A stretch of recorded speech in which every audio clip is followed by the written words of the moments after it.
Hey guys, what's up? It's your boy T for 365 Horror, and this is a horror movie discovery channel.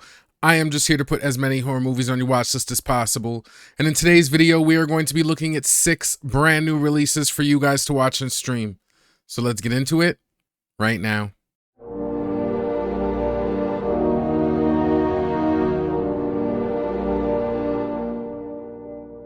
Now we are going to get into the video, but before we do, I've got to remind you guys to please like and subscribe if you like this content.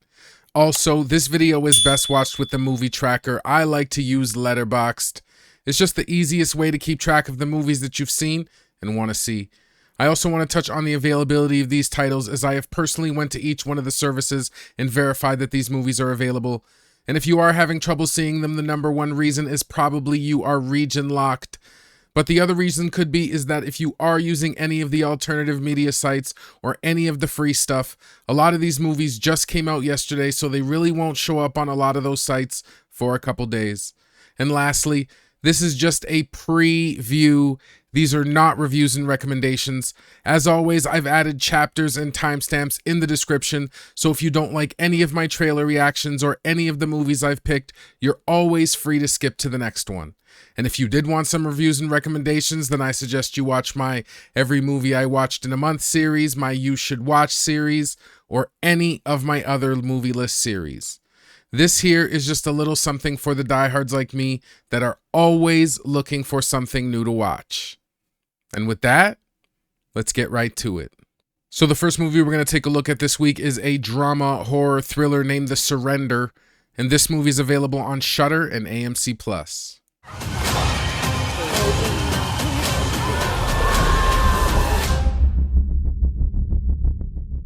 When the family patriarch dies, a grieving mother and daughter risk their lives to perform a brutal resurrection ritual and bring him back from the dead. It is directed by Julia Max. Okay, so after watching the trailer for The Surrender, this one's shaping up to be a good, creepy reanimator tale. So this movie leans more into the eerie and dramatic rather than focus on the outright scares, but I do like the kind of overall slow building of dread that the movie's serving up, because the whole setup of bringing like a loved one back from the dead already feels heavy, and the reanimated images of the father are pretty unsettling. So the production for this one looks tight, and with a veteran like Colby Minifie kind of leading the cast, I do expect some really strong emotional performances. And I like that the story has this really unapologetic kind of edge to it. You know, just somebody really going in on all of these really dark rituals. It's got like a really heavy occult vibe, and I'm here for it. Overall, The Surrender looks like a creepy slow burn with a great atmosphere. And it's definitely landing a regular, if not a little bit of a higher spot on my watch list. We need to gather all his precious objects. They sent me a list. Things we have to prepare before his arrival. Who is coming over? The man Deb recommended. Recommended for what?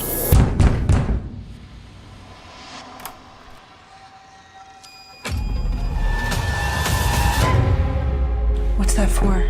Protection. Next movie we're going to take a look at is a horror mystery thriller named Fear Street Prom Queen. And this movie's available on Netflix. You having a good night?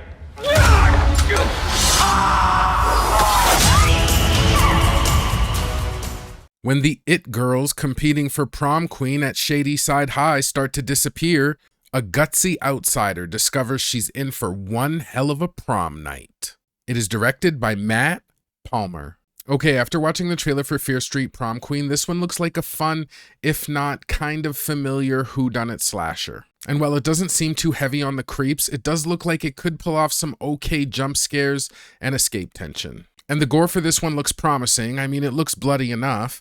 And even though they don't show a lot in the trailer, when I went and looked at the rating, it was an R-rated movie. So that does give me hope that we're not just going to suffer through like cutaway kills the whole time. And when it comes to the kills, even though they show that the slasher has almost like a supernatural slant to him, it still just looked like an axe-wielding, knife-wielding kind of maniac. So I am curious to see exactly how creative the kills will be. But production-wise, this one feels big budget and the performances look decent. And even the crisis acting from the actors even kind of stood out in a good way. But it is R.L. Stine, so I do expect kind of toned down performances overall. Now, when it comes to the story, yeah, it's pretty standard. You have like popular it girls all vying for prom queen when the bodies start dropping. And since it doesn't just strike me as the most interesting setup, I think a lot of it's going to hinge on execution. But one thing the film does have going for it is it's got that classic close-knit, tight kind of circle of friends group dynamic, which is another thing that if done right could be fun. So I've got to come clean here. I've never really been a big fan of the whole Fear Street thing. And although this one looks all right, it doesn't look too bad. It doesn't really hype me up either. So even though I don't think I'm going to be rushing to see this one, it's going to get a regular spot on my watch list. Coming to you live from Shadyside High. Only 2 days to go until senior prom, and anything could happen.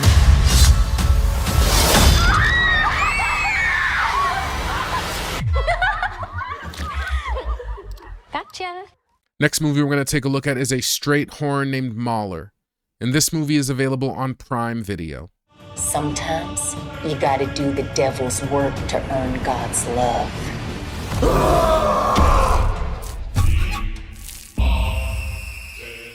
Desperate for cash, 5 young friends enter a creepy murder house for a $25K dark web contest, only to end up in a brutal fight for their lives against a 7-foot-tall religious maniac with a sledgehammer who's out to kill all sinners.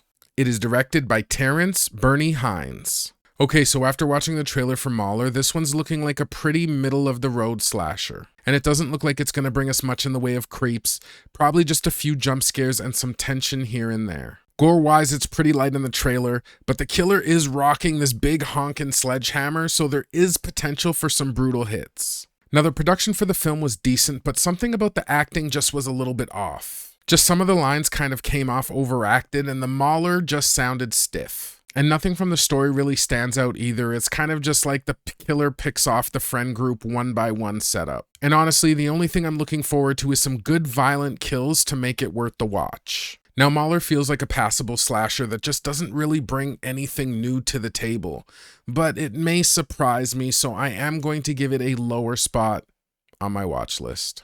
Did you hear something? I've given you every opportunity to repent. It will be a long night. Nobody is scared.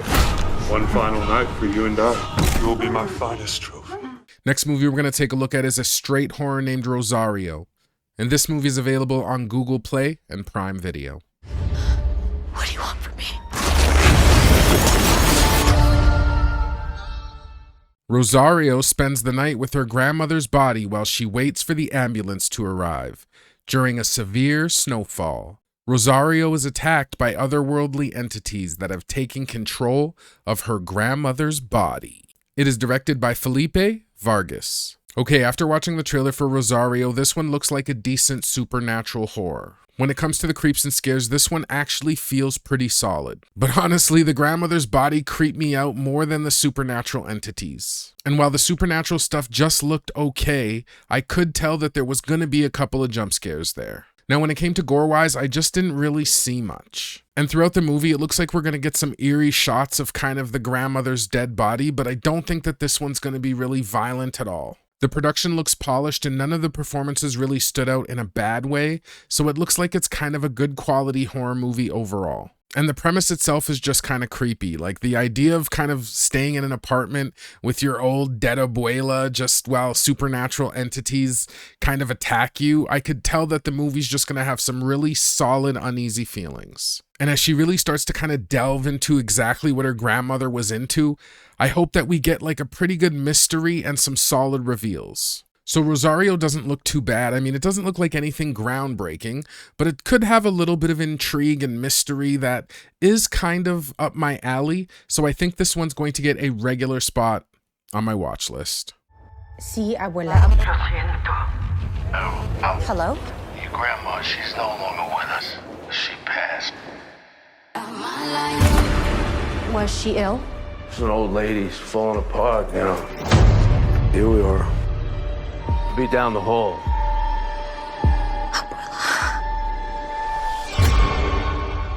What happened to you? Next movie we're going to take a look at is a straight horror named Wind and Bone. And this movie is available on Prime Video.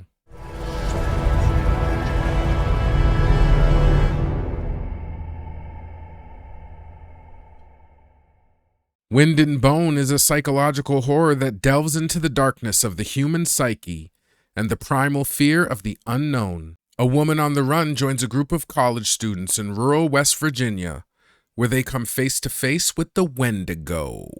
It is directed by Michael Tuthill and Kevin Troy. Okay, after watching the trailer for Wind and Bone, this one looks like a solid lower budget psychological horror. In terms of creeps and scares, I think this one has some really good potential, especially since we get like this kind of middle of the nowhere creepy setting. And I really do think there's a good opportunity for some paranoia and tension to really build. Now the gore for this one looks decent, and it's definitely practical, although in some of the scenes it wasn't always convincing. Like you could kind of tell that the movie was working with a little bit of a smaller budget. And production-wise, even though it leans into that B-movie territory, I was pleasantly surprised by the acting. Because at least what we see from the trailer, the performances look decent. Now when it comes to the premise, a woman on the run stumbling into this off-the-grid enclave, it doesn't feel super original, but we could, again, kind of have a good movie if it really leans into the paranoia and isolation. So overall, Wind and Bone, it does look all right, even though it doesn't scream like watch me now.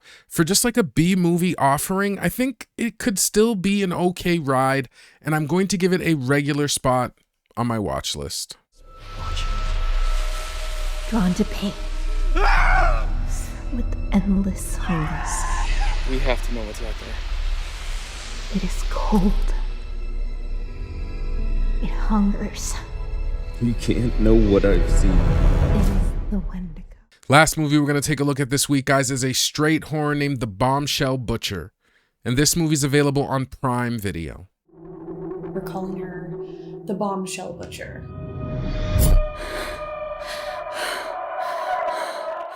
Candace Higgins, a determined journalist, finds herself with the challenge of finding compelling stories amidst the mundane. A serial killer dubbed the Bombshell Butcher descends upon the town, offering Candace a scoop of a lifetime. It is directed by Christopher Leto. Okay, so after watching the trailer for The Bombshell Butcher, this one's looking like a pretty meh B-movie slasher. When it comes to the creeps and scares, we just didn't really get any or see any in the trailer.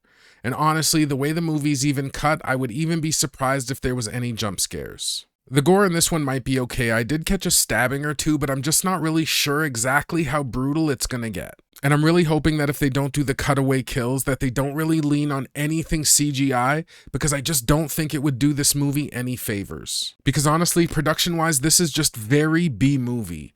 And while the acting was like passable, it still just came off a little bit stiff, like that stiff kind of acting.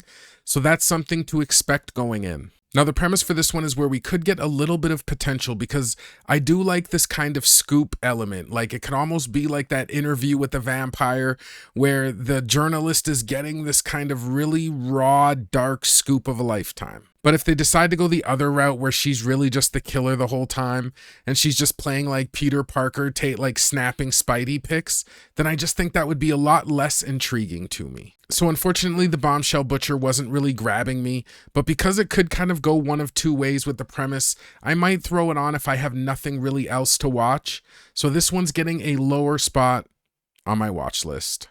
I just know that you can do much better than this place.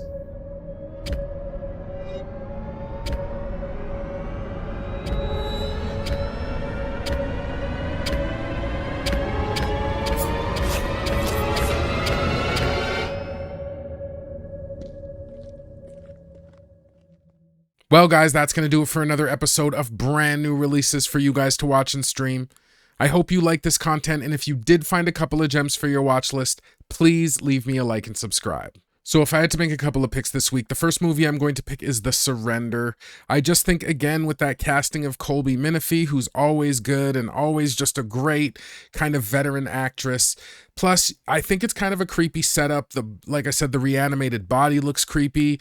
I always love these kind of dramas where it focuses on bringing back like a dead loved one, because it just comes up with so much like moral dilemma, and then mixed with the fact that like what was he into, to the fact that the mother knows these rituals, and who is like, it just has a lot of kind of good mystery mixed in with a lot of kind of dark themes. And what looks like it's going to be good creeps. So I think that's going to be my first pick of the week. And my second pick of the week is going to be another creeper because we didn't really get any gore fest this week, unfortunately. And I think I'm going to go with Rosario because I like that premise too. I just like the idea of that she's kind of has to stay in this apartment with the dead body while she waits for the coroner. Like, so many creepy things could happen, and the grandmother just looked so creepy. So it looks like we have two kind of scary, creepy movies this week. So it looks like it's going to be a lights out weekend for me. Well, guys, I am out of here for real this time, as I have got a ton of movies to watch. If you made it this far in the video, as always, I appreciate you. Thank you. I hope you guys have been taking care of yourselves, and I will see you guys in the next one. Peace. We got this. Do we got this? Do we?